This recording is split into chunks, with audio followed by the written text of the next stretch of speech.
సుమన్ టీవీలో మీ business promotions కోసం ఈ కింది నెంబర్ను సంప్రదించగలరు.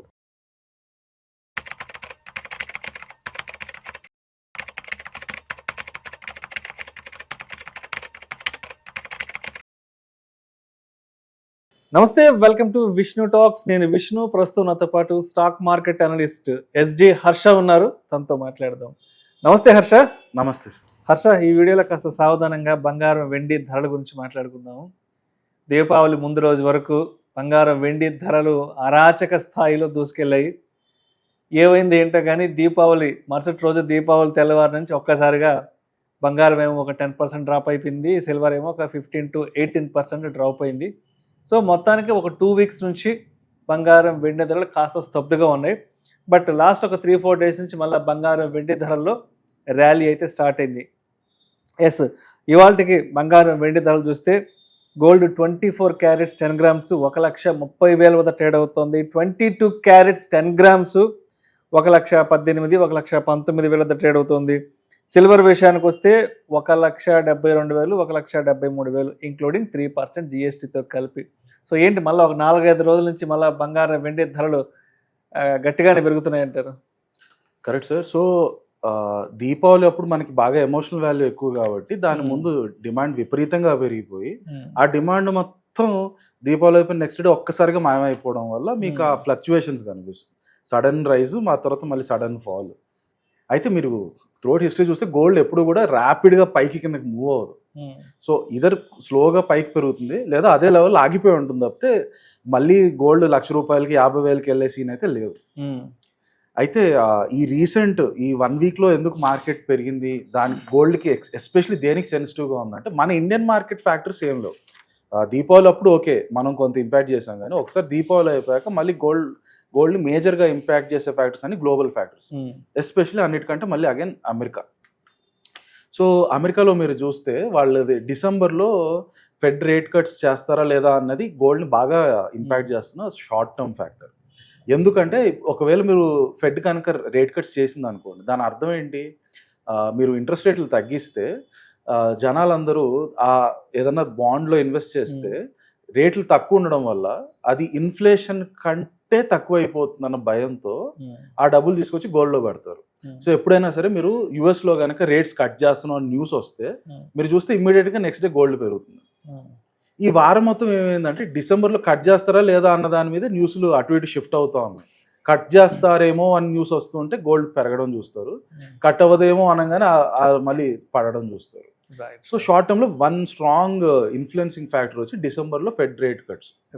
సెకండ్ ఇంపార్టెంట్ ఫ్యాక్టర్ చూస్తే 1.5 months ఆల్మోస్ట్ 40 daysగా యుఎస్ గవర్నమెంట్ షట్ డౌన్ అయ్యి ఆ తర్వాత ఓపెన్ అయ్యి స్లోగా కొంచెం డేటా బయటకు వస్తుంది. దాంట్లో బిగ్గెస్ట్ నెగిటివ్ న్యూస్ ఏమొస్తుందంటే అన్ఎంప్లాయ్మెంట్ పెరుగుతుంది యూఎస్లో. జాబ్ మార్కెట్ అంత స్ట్రాంగ్ కనిపించట్లేదు, రైట్? జాబ్ మార్కెట్ స్లో అయిపోతుంది. అంటే దాని అర్థం ఏంటి, యుఎస్ ఎకానమీలో ప్రాబ్లం వస్తుందేమో, యుఎస్ ఎకానమీ రాబోయే కాలంలో కొంచెం స్లో అవ్వడానికి స్కోప్ ఎక్కువ ఉందేమో. ఎప్పుడైనా సరే అమెరికన్ ఎకానమీ కనుక ఏమన్నా అయ్యి స్లో అయిపోతే ఇమ్మీడియట్ ఇంపాక్ట్ గోల్డ్ ప్రైజెస్ మీద పాజిటివ్గా ఉంటుంది. సో యుఎస్ ఎకానమీ ఏమైనా డౌన్ అయిందంటే ఏమవుతుందంటే దాని నుంచి డబ్బులు తీసుకొచ్చి అందరు గోల్డ్లో పెట్టేస్తారు. గోల్డ్లో పెట్టడం వల్ల గోల్డ్ ప్రైసెస్ పెరగడానికి స్కోప్ ఉంటుంది. సో ఇలాంటి నెగటివ్ న్యూస్ యుఎస్కి వచ్చినప్పుడల్లా కొంచెం ఇంపాక్ట్ మీకు ఈ గోల్డ్ సిల్వర్ ప్రైజెస్ మీద కనిపిస్తుంది పాజిటివ్గా. ఆపోజిట్ ఇంపాక్ట్, యుఎస్ మీద నెగటివ్, గోల్డ్ సిల్వర్ మీద పాజిటివ్. అండ్ సెంట్రల్ బ్యాంక్స్ కూడా ఇంకా బంగారాన్ని కొంటూనే ఉన్నాయా అంటే, ఎందుకంటే గత కొద్ది నెలలుగా సెంట్రల్ బ్యాంక్స్ విపరీతంగా బంగారం కొనిపెట్టుకుంటున్నాయి. ఎస్పెషల్లీ చైనా అయితే విపరీతంగా బంగారం కొని దాచిపెట్టుకుంటుందని చెప్పుకుంటున్నాం కాబట్టి. సో సెంట్రల్ బ్యాంక్స్ బయ్యింగ్ ఎలా ఉంది ఇవాళ వరకు అసలు? సో సేమ్ లాస్ట్ 2 yearsగా ఏవైతే సెంట్రల్ బ్యాంక్స్ ఫ్యాక్టర్ గోల్డ్ ప్రైస్ని ఆల్మోస్ట్ ఎంత 50,000 to 70,000 మధ్యలో ఉన్న గోల్డ్ ప్రైస్ 1.3 to 1.5 lakhs మధ్యలోకి వచ్చేయడానికి కారణం బిగ్గెస్ట్ డ్రైవర్ వచ్చి సెంట్రల్ బ్యాంక్ బయింగ్. వాళ్ళైతే ఎటువంటి మేము ఆగిపోతున్నాం అనే ఎలాంటి ఇండికేషన్స్ ఇవ్వట్లేదు. సో ఒకవైపు బ్యాక్గ్రౌండ్గా అది జరుగుతూనే ఉంది. సెంట్రల్ బ్యాంక్ స్లోగా పడినప్పుడల్లా అక్యుములేట్ చేసుకుంటూ ఉన్నారు. దానివల్ల మీరు ఎలా అర్థం చేసుకోవచ్చు అంటే, వీళ్ళెవ్వరు కూడా ఈ సెంట్రల్ బ్యాంక్స్ ఎవ్వరు కూడా లాస్ట్ 2 years కొన్నవాళ్ళు మళ్ళీ ఊరికే వచ్చి మార్కెట్లో ఉన్న గోల్డ్ అంతా అమ్మరు. వీళ్ళు కొనడం తప్పితే అమ్మేది ఉండదు వీళ్ళ దగ్గర.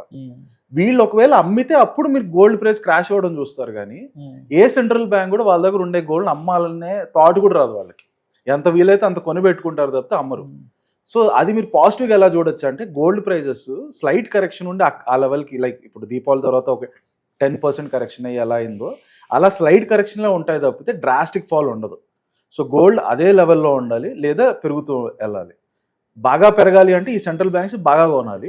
బట్ యాజ్ లాంగ్ యాజ్ వీళ్ళు మామూలుగా కొన్నా కూడా ప్రైజెస్ ఆ లెవెల్ మెయింటైన్ చేస్తుంది, లేకపోతే స్లైట్గా ఇంక్రీజ్ అవుతూ ఉంటుంది. ఇంకొకటి ఫ్యాక్టర్ చూస్తే మీరు రూపీ డెప్రిసియేషన్, రైట్? ఒక రూపీ లాస్ట్ 1 వీక్ లో కూడా చాలా స్టేబుల్ గానే ఉండింది. Especially US India trade deal కనుక ఫైనలైజ్ అయిపోయి ఆ న్యూస్ వస్తే రూపీ కొంచెం స్ట్రాంగ్ అవడానికి స్కోప్ ఎక్కువ. అప్పుడు స్ట్రాంగ్ అయిపోతే ఆ రూపీ ఫ్యాక్టర్ ఏదైతే మీకు ఇన్ని రోజులు గోల్డ్ లో హెల్ప్ చేసిందో, రూపీ లాస్ట్ 1 to 2 years లో ఎంత డిప్రిషియేట్ అయిందంతా కూడా మీకు గోల్డ్ లో పాజిటివే.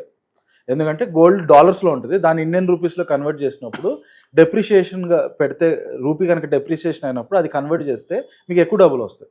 ఆ ఫ్యాక్టర్ రూపీ ఫ్యాక్టర్ కొంచెం స్లో అయిపోవచ్చు. రైట్. సో స్టెబిలిటీ పరంగా చూస్తే డెప్రిసియేషన్ అనేది ఆల్మోస్ట్ ఒక ఎండ్కి వస్తుంది. రూపీ పరంగా మీకు పెద్ద అడ్వాన్సెస్ ఉండకపోవచ్చు, బట్ గోల్డ్ ప్రైసెస్ పెరగడానికి అయితే ఇంకా స్కోప్ ఉంది. సో మొత్తానికి ఒక 2 వారాలు అలా రెస్ట్ తీసుకొని మళ్ళీ ఇప్పుడు మళ్ళీ ర్యాలీ చేయడానికి, రన్ చేయడానికి గోల్డ్ అండ్ సిల్వర్ ప్రైసెస్ రెడీగా ఉన్నాయంటారు అయితే.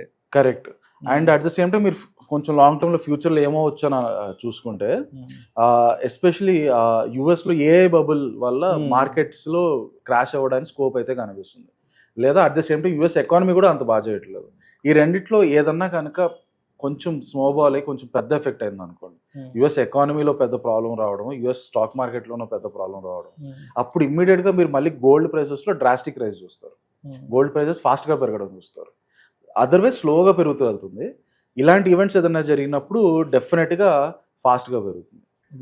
ఇంకొకటి వచ్చి సిల్వర్ గోల్డ్ ఈ వారంలో మీరు చూసి వెరీ సిమిలర్ గా మూవ్ అయ్యాయి, బట్ సిల్వర్ కొంచెం ఎక్కువ మూవ్ అయింది. దానికి కారణం వచ్చి చైనాలో చైనీస్ ఎకానమీ లాస్ట్ 3-4 months అంత బాగా చేయకపోవడం వల్ల చైనీస్ గవర్నమెంట్ మార్కెట్లో ఎకనామిక్ స్టిమ్యులస్ అని రిలీజ్ చేస్తుంది. చేయొచ్చని రూమర్స్ వస్తుంది బేసికల్గా. అంటే ఏంటంటే ఇండస్ట్రియల్ యాక్టివిటీ పెంచడానికి వాళ్ళకి కొన్ని ఇన్సెంటివ్స్ ఇస్తారు, కొన్ని ట్యాక్స్లు తగ్గించడం, డ్యూటీస్ తగ్గించడం, సో ఎక్కువ ప్రొడ్యూస్ చేయండి అని. ఒకవేళ ఇండస్ట్రియల్ యాక్టివిటీ చైనాలో పెరిగితే ఇమ్మీడియట్ ఇంపాక్ట్ మళ్ళీ అగైన్ సిల్వర్ మీద పడుతుంది, ఎందుకంటే సిల్వర్ కి ఇండస్ట్రియల్ యూస్ కూడా ఉంటుంది. సో ఒకవైపు ఈ యుఎస్ ఫ్యాక్టరీస్, మరోవైపు చైనా స్టిమ్యులస్ వల్ల సిల్వర్ గోల్డ్ కంటే కొంచెం ఎక్కువ పెరిగింది. రైట్. సో మొత్తానికి ఇక్కడ నుంచి మళ్ళీ బంగారం, వెండి ధరల్లో పూర్తి స్థాయి ర్యాలీ అయితే ఉండే అవకాశాలు అయితే స్పష్టంగా కనిపిస్తున్నాయి అంటారు. Correct. Thank you so much Harsha. Thank you.